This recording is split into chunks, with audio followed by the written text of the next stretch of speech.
Thank you everyone for being here today. Today's webinar topic is MiABLE. You're going to learn everything about it, what it can do, what it cannot do, and the benefits to those that you love or maybe clients that you work with. So with us today is Scott Varona, and he is the MiABLE Program Director since its creation in 2015. Scott has worked for the state of Michigan since 2000 in various positions within the Department of Treasury and Health and Human Services.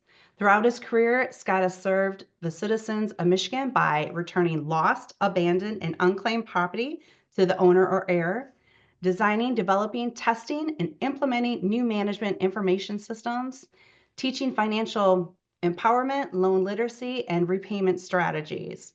Scott holds a bachelor's degree in business administration from Northwood University and an MBA from the DeVos Graduate School of Management. And Scott is a lifelong Michigan resident and lives in Lansing, where him and his lovely wife and 2 children reside. Welcome, Scott. Well, thank you, Kristen. I appreciate that intro. As Kristen mentioned, I've known Kristen for, oh my gosh, almost 40 years now, so pretty close to that. So I appreciate the opportunity to speak with you today about the MiABLE program. So I'm going to start out with some general information, and then I'll get into my presentation. I did put in the chat our website, miable.org. Everything that I'm going to talk about is available on my website, including these slides, investment prospectuses. All of the information that you're about to hear is available there. My email address is miable@michigan.gov. So if you have any questions that you'd like me to address individually, I can address those as well. And our customer service line is 844-656-7225. So before I get into the program, I just want to share a quick story with you. My wife says that I should start with a story because I'm not funny. I shouldn't start with a joke.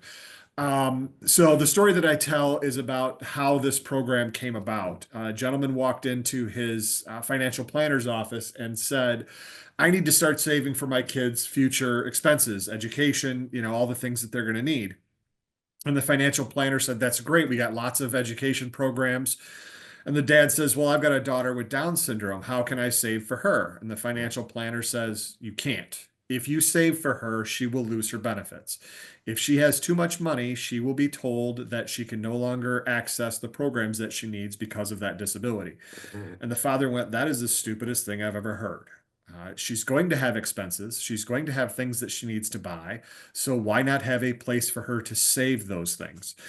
And that is how this program came about. A little over 10 years ago, the father went before Congress and said, I need a place to save for my kids' education and other expenses because of her disability. And they said, yeah, you're right. We should probably offer some kind of program. So that is how the ABLE program came about. So the reason that I'm here talking with you today is because people with disabilities who rely on state and federal benefits may be limited to $2,000 in assets to qualify for the programs that they need because of that disability. For generations, the disabled the disabled population has been told to stay broke. Don't ever have more than $2,000 in assets or you'll lose eligibility for your benefits. The Americans with Disabilities Act was passed over 30 years ago, and it was created to ensure that those with disabilities are fully able to participate in society. It made things like schools and hospitals and museums publicly accessible. But what the ADA didn't do was ensure that people with disabilities had a way to save and invest for their future. In 2015, that changed with the creation of the Federal ABLE Act.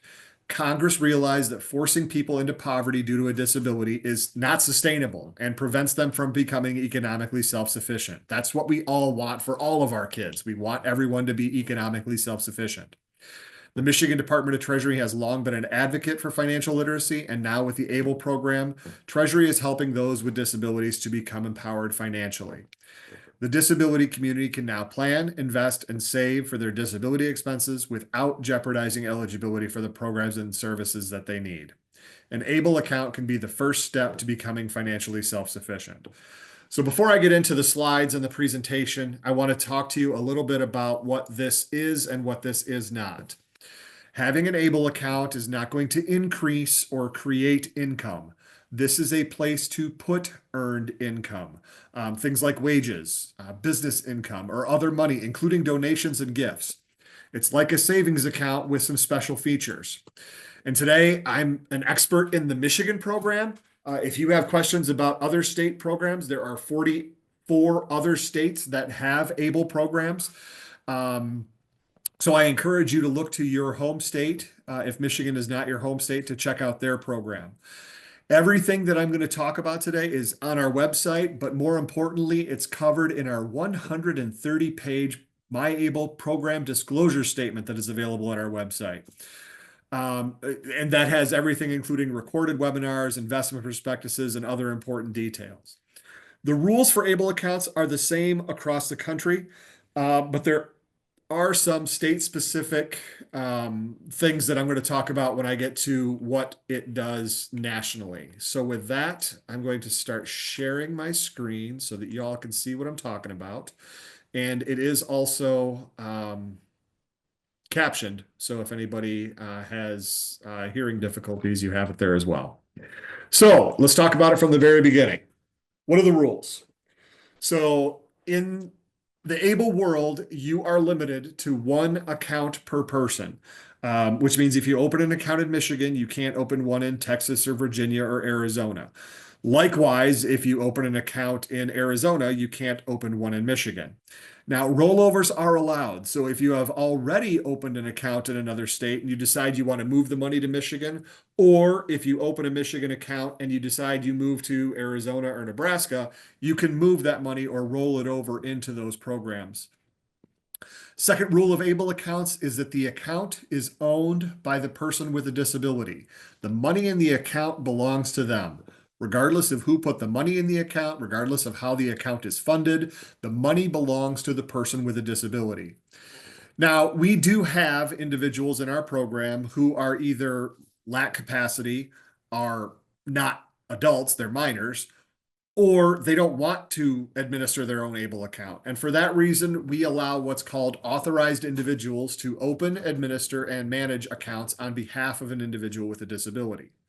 An authorized individual can be a parent, a sibling, a spouse, a grandparent, a power of attorney, a court-appointed guardian, a conservator, or a Social Security Administration designated representative payee. Basically, an authorized individual can be the people who are already helping individuals with disabilities. We want to make it as seamless as possible. So if there's somebody in that person with a disability's life who's helping them, that person can help them with their ABLE account as well. Probably the most important aspect of the ABLE program is that Medicaid eligibility is not impacted by assets in an ABLE account. You no longer have to worry about that $2,000 asset threshold. You no longer have to worry about a ridiculous amount of spend down to qualify for those programs. And it's not just straight Medicaid eligibility, it's any program that Medicaid administers. So children's special health care services, home and community-based waiver programs, or any waiver-based program can be fully utilized and maintain eligibility for, even if you have an ABLE account that's funded. Now, I'll flat out say it, one of the drawbacks to this program is that the federal legislation allows Medicaid to claw back, that's their word, claw back or recover any money that's left over in an ABLE account when the account owner, the person with a disability, passes away. And I talk to a lot of families who say, that's a deal breaker for me. I do not want Medicaid to claim this money if and when the beneficiary or the account owner passes away. And I completely understand that. And I'll shake your hand and say, I understand the reason for your hesitation, completely get it. But I do want to tell this anecdote, for lack of a better term. In Michigan, Medicaid has made exactly one claim to a deceased ABLE account. And the only reason they made that claim was because the account owner, when the account owner passed, their parents were already deceased. They had no siblings, no spouse, no one designated to receive the ABLE funds. And the personal representative said, I have no one to give this money to. I don't know what to do with it. And I said, well, if you don't know what to do with it, call Medicaid and let them make a claim to it. And so that's what Medicaid did. In every other instance where we have had a deceased account owner, the funds in an ABLE account have become just like any other financial transaction, just like a bank account or a 401k or any other type of asset. It became part of that person's estate and it went on to that person's next of kin. So if that is a hesitation on your part, I just want you to know that Michigan Medicaid does not have a practice of claiming ABLE accounts. I can't say they won't do it in the future. I can only tell you they've only done it that one time in the past, and that was because the account owner left no instructions and had no heirs or next of kin. The next rule for ABLE accounts is that assets over $100,000 do count as a resource for SSI, which means they will either reduce or eliminate that monthly payment once your balance reaches $100,000. So a lot of people say, well, I don't want to lose that source of income. I want that monthly check to keep coming in every week or every month. That's fine. Just make sure your ABLE balance is below $100,000 and you won't have to worry about that suspension or reduction in benefits. Who is eligible to open an ABLE account? Anyone who became disabled prior to age 26. Does not matter how old you are when you open the account. It matters how old you were when you became disabled. So I have clients in their 50s, 60s, and 70s who opened an account recently, but have been disabled since childhood. It doesn't matter how old you are now. It matters how old you were when you became disabled. There are three ways that you can prove eligibility. If you are eligible to receive SSI or SSDI due to a disability, that's one way. If you have a condition listed on the Social Security Administration Compassionate Allowances list, you are eligible. And if neither of those first two conditions apply, you can self-certify with a doctor's note, basically that says you have a disability, it happened before age 26, and you need an ABLE account. So it's really easy to qualify for these accounts. And I do want to make mention of the asterisks next to the age 26. A lot of people, when this program first came out, said, well, I didn't become disabled till I was, in my 30s. And unfortunately, I've had to tell them that they're not eligible for this program. There are other conditions like multiple sclerosis. People who are in accidents after age 26 currently cannot participate in this program. There are a number of disabled veterans who become disabled after age 26 who cannot participate in this program. And for that reason, nationally, we have advocated for changing the age range. And I'm very happy to announce that in January of 2026, the disability age range is increasing to 46. So we anticipate that will double the number of people in Michigan who are eligible for this program. And we're really excited about working with veterans administrations, various disability advocacy organizations for those disabilities that happen later in life to allow them to avail themselves of this ABLE program so that they can save and invest and spend their money on the things that they need in January. So if you or your loved one fall into that condition where they were not disabled before age 26, but were disabled before age 46, you have to wait until January, a little over 7 months, 6 months now, or 7 months anyway, before you can open an ABLE account in January of 2026. So the next question that people ask is, how much money can I put in the account? Assets in the ABLE account have an annual cap. The cap for 2025 is $19,000 a year. That $19,000 can be deposited from any source. So it can be from family members, from friends. It can be from that person's income. It doesn't matter where the money comes from, but you're limited to $19,000. For those account owners who have their own income, meaning they have a job or they own their own business, the Able to Work Act allows additional contributions on top of that $19,000. In Michigan for 2025, that additional amount is $15,060. Yes, it's that unusual amount, $15,060 instead of just 15. But that's what's allowed to be sheltered in an ABLE account in 2025. So theoretically, somebody could shelter $34,060 this calendar year in their Michigan ABLE account. We also talked to a number of families who have already started saving for their child's education, and then learn of a disability or a disability manifests itself that may prevent them from going on to higher education. And for that reason, Congress does allow rollovers from 529 education accounts into 529 ABLE accounts. Those rollovers are still subject to those annual maximums, which means you can only do $19,000 per year. But it is a great way to kind of hedge that bet and to say, okay, I started saving for education. I may not need as much for education, but I know I'm going to need it for expenses related to the disability. So I want to move some of that money into ABLE.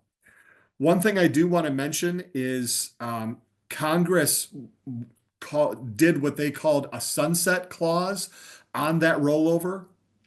That sunset clause means that you will only be eligible to roll money over until the end of this year unless Congress changes that rule. I don't know if any of you follow what's going on in Washington right now, but can't give you any indication as to whether that will pass and whether that sunset will be extended or not. So if you fall into that category where you've already got money in education and you want to put some in your ABLE account, I suggest you do it before the end of December because there's no guarantee that you'll be able to do that later on starting next year. Number one question that I get, this is the slide that I try to leave up the longest. What can I do with money in my ABLE account once it's in there? A lot of people ask, can I use it for this? Can I use it for that? The answer is both the IRS and the Social Security Administration have said that money in an ABLE account must be used for qualified disability expenses. And then they went ahead and they defined what qualified disability expenses mean. It's the activities of everyday living and includes those expenses associated with everyday living. And because that is so broad, they then broke it out into categories and said things like you can use your ABLE account to pay for educational expenses, whether that is nursing school or heating and air conditioning technician school, if you want to go become a mechanic, or if you want to go on to higher education, college or trade school, you can pay for any and all education expenses out of your ABLE account, just like a 529 education account. Tuition, books, fees, computers, any of those costs of education can be paid for out of your ABLE account. You can use your ABLE account to pay for housing, rent, mortgage, utilities, garbage removal service, internet service fees. Making modifications to a home to allow for wheelchair accessibility are all allowable expenses out of an ABLE account. As I mentioned, you can use them for your basic living expenses, things like food and toiletries and clothing, and anything that you need to purchase, you can pay for out of your ABLE account. One of the reasons that individuals with disabilities are unemployed or underemployed is a lack of transportation. It can be really expensive to move them from one place to another. You can pay for transportation expenses out of your ABLE account. And a lot of people think, okay, well, I can buy a car. Yeah, you can buy a car, but you can also pay the gas, the maintenance, the oil changes, the licensing fees, the registration, the insurance, any of those costs associated with transportation can be paid for out of your ABLE account. And it's not just the car. If you want to get a bus pass or if you want to pay for an Uber, you can pay for those expenses out of an ABLE account. If you need to pay for a flight, that is transportation, and that is an allowable expense out of an ABLE account. I have a client who lives on Mackinac Island, and he goes back and forth to St. Ignace on the Shepler's Ferry, and he can pay for his ferry costs with his ABLE account because that is a transportation expense. So there are lots of different ways that people can use their ABLE account to pay for transportation. And that's just a partial list. You can use it to pay for assistive technology, an iPad, an e-reader. The costs associated with an iPad or an iPhone can be paid for out of an ABLE account. I also lump in service animals with assistive technology. You can pay for the veterinary costs, the cost of training, the cost of food for a service animal can be paid for out of an ABLE account. You can also use these accounts to pay for any health or wellness expenses. So if you have to go to the doctor or the hospital or a specialist, you can pay for that person's services out of your ABLE account. You can use this to pay for pharmacy costs, therapy costs. You can use it to pay for durable medical equipment, diagnostic testing, lab fees, x-rays. Any health or wellness expense can be paid for out of an ABLE account, including gym memberships can be paid for with an ABLE account. Um, You can also use these accounts to pay for financial management, legal fees, and nobody likes to talk about it, but every single one of us at some point are going to have to pay for a funeral. You can pay for funeral expenses or cremation expenses or any other type of end of life expense at the end of that account owner's life. You do not have to prepay for those services. You can use the balance of the ABLE account to pay for their end of life care, those end of life expenses that we're all going to have. So I do leave this slide up for a little bit longer, and I'm going to anticipate a handful of questions because this is a question that I always get. Can I use this account to pay for a vacation? The answer is yes. Because here in Michigan, when we go on vacation, we go to Florida or we go to someplace warm. And that typically requires a flight. And a flight or a car ride is a transportation expense. And transportation expenses can be paid for out of an ABLE account. And if you go all the way to Florida or Aruba or Cancun or Hawaii, you're going to have to stay someplace. Whether that's an Airbnb or a condo or a hotel, that's a housing expense, and that can be paid for out of an ABLE account. So the answer to the question is yes, you can use this account to pay for a vacation. As long as the money is used for the person with a disability, that money can be used for those kinds of expenses, anything that's on that list. Okay, so some of the benefits of opening an ABLE account. We talked about it at the very beginning. We do not want people to lose their benefits. It takes a long time in some instances to get qualified for benefits. We don't want people to lose their benefits because they have, quote, too much money. Put the money in an ABLE account and you won't have to worry about that. ABLE accounts allow individuals to make individual decisions, how much to save, how much to spend, how much to invest, where to invest that money. All of those decisions are made by the account owner or the authorized legal representative. It gives them a chance to have a stake in their financial future. State of Michigan offers a very generous tax deduction for contributions, up to $5,000 for an individual filer, up to $10,000 for a joint filer. So it's a great way to encourage family members, moms, dads, aunts, uncles, grandmas, grandpas, cousins, friends, to entice people to create a deposit for them into their ABLE account. Because they get a tax deduction on their Michigan income tax return. It's a great way to decrease your tax burden. I talk to a lot of families and I ask, do you give your child an allowance? And they said, well, yeah, we give them, $100 a month or whatever. I said, well, don't do that anymore. Start putting that money in their ABLE account and give them themselves an income tax deduction. They can still use the money for whatever they want, but you can give yourself a tax deduction for paying your child's allowance. Michigan also has one of the highest aggregate 529 limits in the country. It's $500,000. So I won't tell you to stop putting money in your account until you have $500,000 there. Now, again, I acknowledge that at $19,000 a year, it's going to take you a long time to get to 500,000. But for those families who have individuals who can help, it's a great way to shelter assets. It's a great way to have a nest egg set aside for when.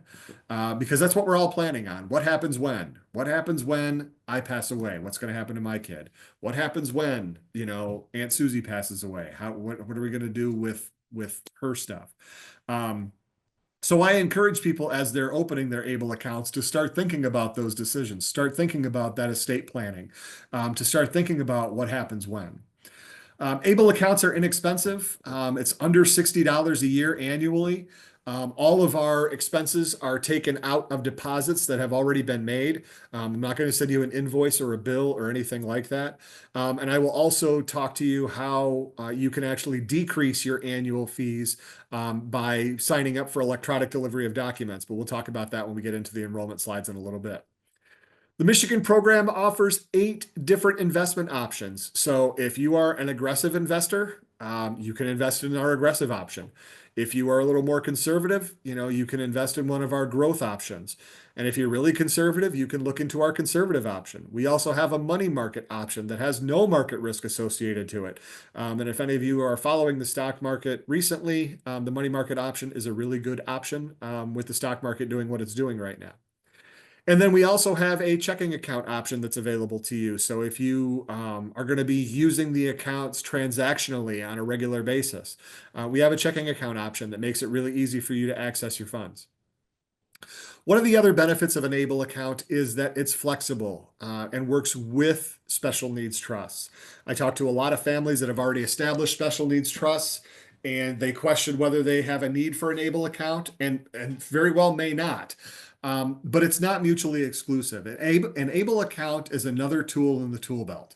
It's another way for people to plan, save, invest, and spend their money on the things that they need. There are some families that have special needs trust and they don't need an ABLE account, and I get that. There are some families that have an ABLE account and don't have a special needs trust set up. I understand that. There are some people that have both. So what I want to convey to you is that this is an option for you to plan for disability related expenses, to plan for those future things that historically individuals with disabilities have not been able to plan for and save for. So some of the special features of the ABLE program is that I mentioned we have a checking account option. If you decide to opt into that checking account option, you have the option to get a debit card. And that debit card is accepted anywhere that MasterCard is accepted. It makes it really easy to go to the grocery store or the pharmacy and make those disability-related expense purchases. You can just swipe your debit card. Michigan also offers a U-Gift platform, makes it really easy for moms and dads and grandmas and grandpas to make contributions to an ABLE account.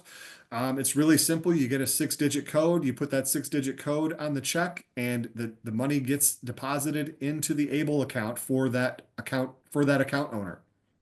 And again, it's a tax deductible contribution, so it makes it really beneficial for Michigan residents to make those contributions to those ABLE accounts.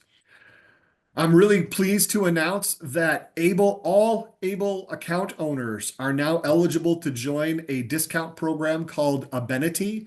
Amenity offers discounts on hotels and stores, places where you can get your car worked on. It's a really comprehensive discount program, and every ABLE account owner is entitled to enroll in that program so they can get those discounts. It's a pretty sweet deal. It's an easy way to save a little bit of money on some of those expenses that you know you're going to have. And before I get into the steps to enrollment, I just want to give a quick plug because April is Nationally Able to Save Month. So we are running a promotion for this month only. If you open an ABLE account in the month of April and you fund it with at least $100, we'll match that $100 deposit. So it's a great opportunity for people to open an ABLE account this month because I'm going to give you a free $100. You put $100 in, I'll put $100 in. So it's a great opportunity for people to double their amount of assets just by making a $100 contribution. So this is a point typically where I take a drink. I check through the chat and see if there are any questions because now we're going to talk about how to enroll. I mentioned earlier, and I put in the chat, my website, miable.org. Once you have navigated to miable.org, we're going to ask you some very basic information. Who are you? Are you the parent of a person with a disability? Are you the personal rep of a person with a disability? Are you the person with the disability themselves? Questions like that. And then we're going to ask a lot of demographic information. I'm going to need information like names, addresses, dates of birth, social security numbers, email addresses, phone numbers. Basically, any information that you would need in order to set up a bank account or an investment account, I'm going to need as well. I do work for the Michigan Department of Treasury. This is a state-sponsored program, but I still have to go through the same Patriot Act, identity theft, and money laundering checks that any other financial institution has to go through. So after you have provided that information, we will ask you what makes you eligible for an ABLE account. Remember, if you are eligible for SSI or SSDI, if you have a condition listed on the compassionate allowances list, or you have a doctor's note, you are eligible for this program. And I mentioned at the very beginning that you are not entitled to an ABLE account if you have already opened an account elsewhere. This is where you check the box that says you do not have another account anywhere else in the country. Then both the IRS and the Social Security Administration request that for demographic purposes, you indicate the type of disability which qualifies the owner for an ABLE account. Please don't look too hard into these different codes. because they really don't mean anything for us in the ABLE world or for you in the disability world. This is just something that they ask us to keep track of. There is no difference between a code 1 ABLE account and a code 3 ABLE account. It's just something that they ask us to keep track of on their behalf. One of the next things we will have you do is select your investment options. I mentioned that we have 8 different investment options available to you, from aggressive to conservative, and also our checking account option and our money market option. You don't have to just choose one of those. You can choose all 8 of them if that's your particular investment strategy. If you have questions about the types of investments that are available in our various options, if you click on them, like the aggressive option there, that blue hyperlink, it'll actually spell out what's available in those different investments, so you can see the types of investments that were offered. And again, remember, you don't have to choose just one. If your particular investment strategy is to put a little bit of money in checking and a lot of money in the aggressive, you can do that. Or you can put a little bit in aggressive and a little bit in checking and a little bit in conservative. All of those options are available to you. Once money is deposited, you can move it twice per calendar year. But you can set up future allocations anytime you want. So if you decide in the future, no, I need to put all my money into, the money market option, you can make that change at any time. But money that's already deposited can be moved twice per calendar year. Making contributions are easy too. You can make one-time contributions. You can schedule regular deposits just by providing your bank account information, your routing number, and your account numbers. We do accept payroll deductions, assuming your payroll office allows it. Those must be post-tax contributions as well. It's not like a 401k or a retirement account. Any contributions to ABLE accounts are post-tax. And I mentioned we do still accept checks, although it is 2025. A lot of people do their banking online now. We do still have checks, or we do still accept checks, but those contributions may not be available for withdrawal for up to 5 business days. We got to make sure the check clears and those kinds of things. If you do choose to deposit a check, we will print a deposit, or we will allow you to print a deposit slip so that we can make sure that the money gets credited to your account. If you are considering rolling money over from another program, whether it's a 529 program, a savings program, or another state ABLE program, I would encourage you to use registered or certified mail. We actually had an account that was being transferred in from another state, and a $43,000 check was lost in the mail, and they weren't able to track it because they didn't do it registered or certified. So I will leave it up to you to determine what you think a significant amount of money is. But for me, a $43,000 check that got lost in the mail was a significant amount of money. So I suggest you do registered or certified mail if you're going to send any significant amount like that. I mentioned earlier that we have a quarterly account maintenance fee. That maintenance fee is reduced if you select the electronic delivery of documents. Let's face it, it's 2025. Most people get their account statements electronically. It's way easier, way faster, and way cheaper for me to send electrons through service lines than it is to send a piece of paper through the mail. So I would encourage all of you, if you're enrolling in our account, to select the electronic delivery of documents. And if you do, I'll give you a discount on your annual fees.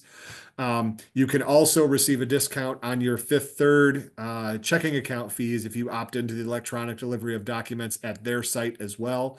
That's one of the ways that we could save you a little bit of money on your ABLE account.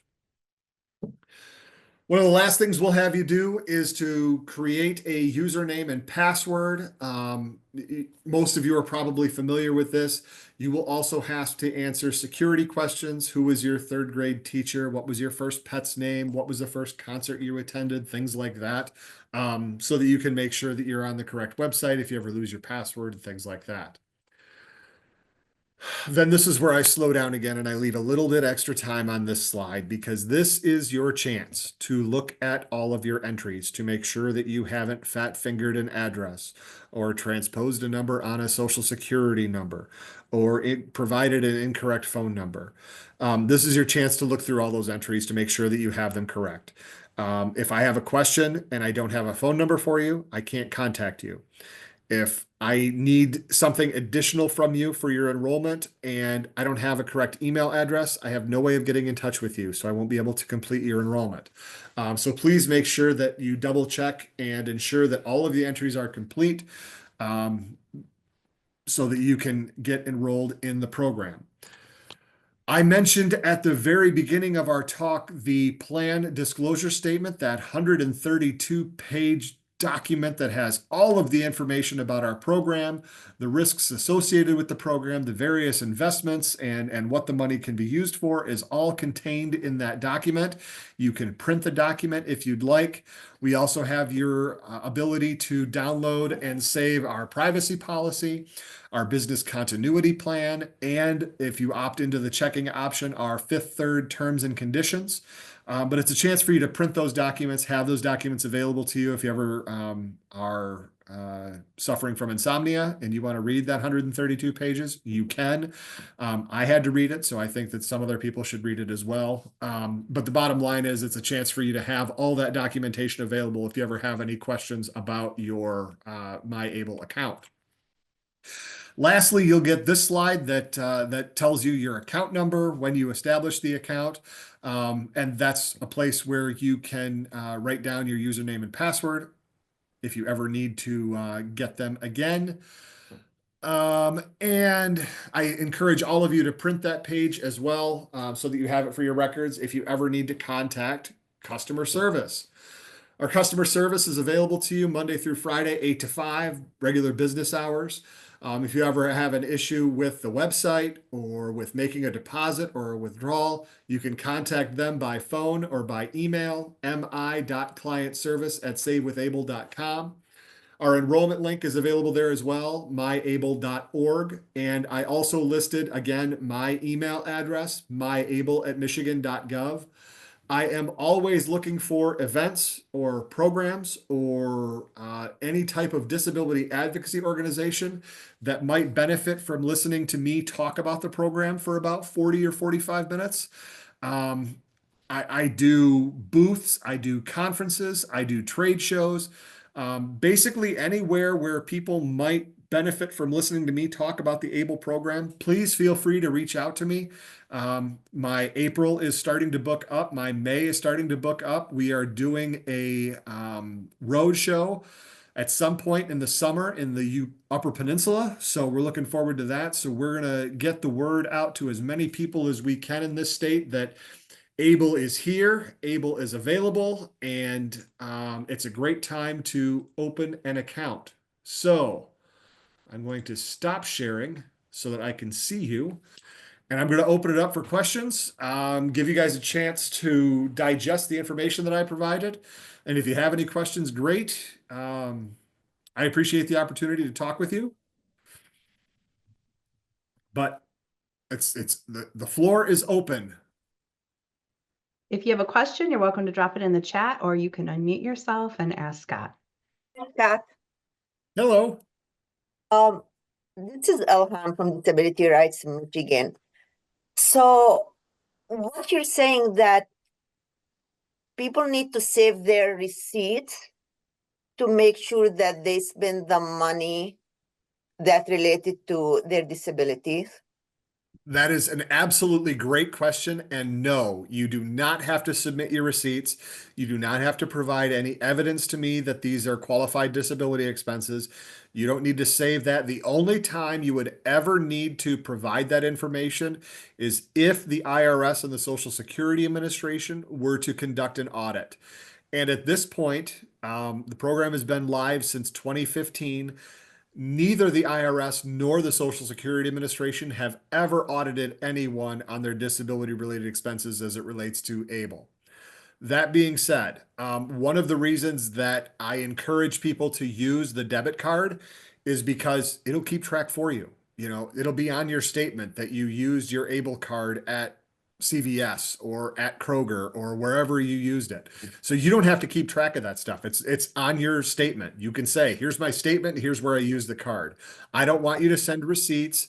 I don't want you to send your diagnosis to me. I don't need any of that information. Please don't send that stuff to me. So great question though. No, you do not need to provide any documentation to prove that it's a disability related expense.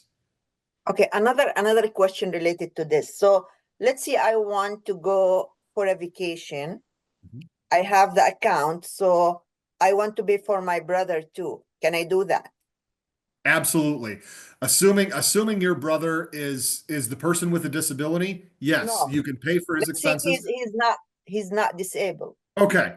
So he is like a caregiver. He's like provides respite care. You can pay for his services out of the ABLE account as well. Yes. That's the way. That's the only Yes. way. You cannot just because you like him or you like your sister, you can no. Correct. Okay. Yeah, one of the other the only thing that I advise my account owners, don't withdraw money from your ABLE account and give it away as a gift. That's not allowed. The money must be used for the person with the disability. It's got to be used for Okay. their care, for their expenses, for their stuff. Sounds good. Thank you. You're welcome. Thank you. Appreciate it. Good questions. Marissa has asked in the chat, Hmm. if an individual contributes wages to the account, could they do that directly pre-tax or would that be an after-tax contribution? Yes, all ABLE accounts must be post-tax. So unlike a 401k or any other type of retirement account that are pre-tax, ABLE deposits must be post-tax. You can still do it from your payroll, but it's got to be a post-tax deduction. Good question, though. Thank you. So it's, sorry, this is Marissa. I just have a clarifying. So Yeah, go it's, ahead.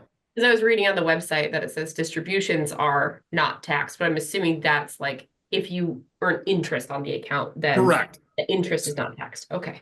That's correct. So at the end of the year, let's pretend that the market hasn't done what the market has done for the past 2 weeks. Okay. And let's pretend that you put the $19,000 in, and then at the end of the year, because you invested so well, you now have $20,000. That $1,000 gain is not taxed. You don't Yeah. get a tax return that says you have to pay tax on it. It's not like a 1099 div or anything like that. That $1,000 in income, for lack of a better term, is not taxed because it's in Oh, the program. that makes sense. Thank you. There you go. Good question. Thank you. Does MiABLE provide financial advising to help accountants understand different investment types? That's a great question. The answer is no. I am not a stockbroker or a chartered financial analyst. So I cannot give investment advice. I can't tell you where you should put your money. I can provide for you the options. But I can't tell you you should be in the aggressive or you should be in this particular option. I can't give investment advice, and nobody at Able can give investment advice either. I can tell you what's in some of the investment options and if those might appeal to you, but I can't advise you because that is a professional position that I don't have the authority to do that. But that's a great question. There are some websites that offer financial direction, financial literacy that are available that are actually through the state of Michigan, through the Michigan Department of Treasury, but they also cannot give investment advice. They can just provide you. This is what an investment is. This is what a stock is. This is what a bond is. Those kinds of things. Can I pay for transportation for someone to come see since I cannot drive due to my disability? Bus ticket, Uber. No, it has to be for the person with the disability. They have to be the one who's moving. So if they're moving, then it's their transportation expense.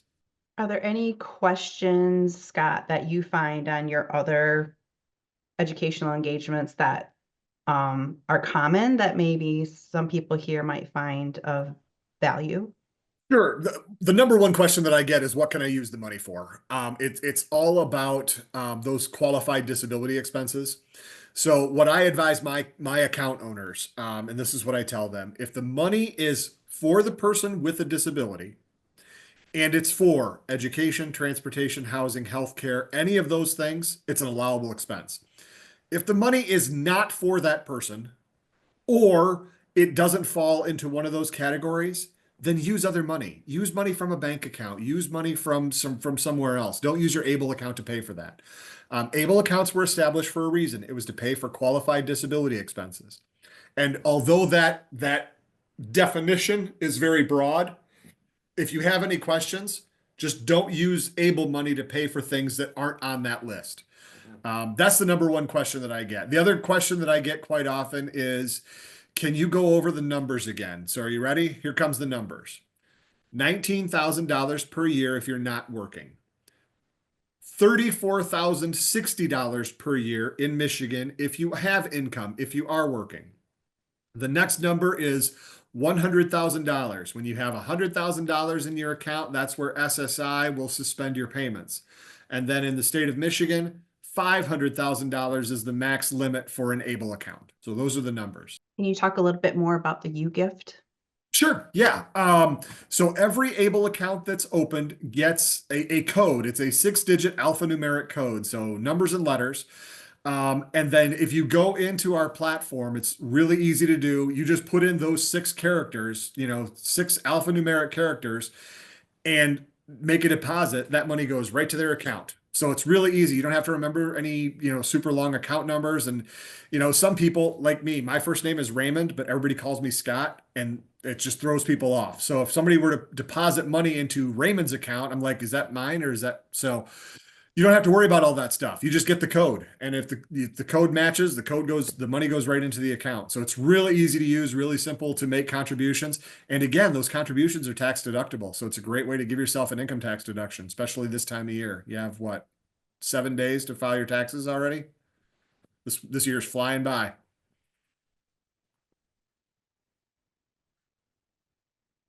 Are there any questions that we're not asking that we should? Let's see. The only other question that I get quite often is, why should I use an ABLE account versus a special needs trust? Special needs trust cover a lot of bases. They absolutely do. But to open an ABLE account, you don't need an attorney. You don't need to pay a retainer. It doesn't cost $5,000, $6,000, $7,000. It's like $60. So it's a great way to have another tool in the tool belt. It's a great way to have another way to have individuals with disabilities start to have a stake in their financial future, to start to have a way to become economically self-sufficient. And the other thing that an ABLE account has that a special needs trust doesn't have is simple access to the money. You can't see it. Simple access to the money. I can use this debit card anywhere MasterCard is accepted. So it's really easy to get the money out. If you have a special needs trust, it may take you time to get that money out. You may have to go see an attorney. You may have to figure out, okay, is this an allowable expense? You don't have to worry about that with ABLE. You can just take the debit card right to your store. I had a guy actually buy a wheelchair accessible van, $78,000 with his ABLE account because he needed a new car. And he was able to do it with his ABLE account because he has saved plenty of money. So great opportunity for people. Are there any other questions for Scott this afternoon? While we have them? If anybody does have any other questions, like I said, my email address is myable@michigan.gov. I know there are a lot of times people are shy and they don't want to air their business in front of a whole Zoom meeting. But if you have a personal question or if you want to ask me anything, you can contact me directly at myable@michigan.gov. Thank you very much for the opportunity to come talk with you today. I appreciate it. So we look forward to seeing you at our next MHAM event. Thank you for being here, and everyone enjoy the rest of your day. Thank you.